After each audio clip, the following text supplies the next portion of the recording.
White House release published Tuesday, September 23, 2025. At UN, President Trump champions sovereignty, rejects globalism. Today, President Donald J. Trump addressed the 80th session of the United Nations General Assembly.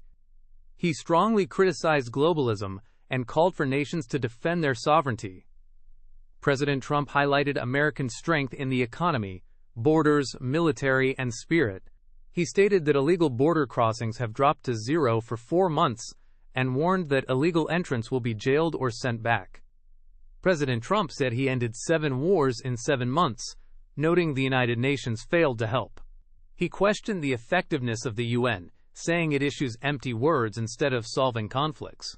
He emphasized saving lives over winning prizes, stating peace is his true goal. The president called for rejecting failed approaches of the past and uniting against threats like terrorism, unchecked migration, biological warfare, and loss of cultural identity. He insisted that the world's top sponsor of terror must never possess dangerous weapons. President Trump criticized moves to recognize a Palestinian state and demanded the release of hostages. He accused China, India, and some NATO countries of funding war by buying Russian oil.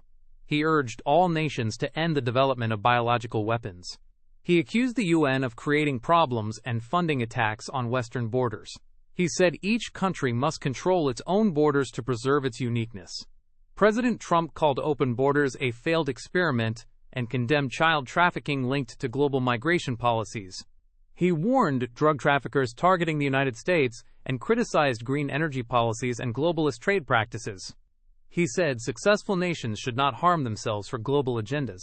The president defended tariffs and called for protecting free speech and religious liberty, especially for Christians. Thanks for listening.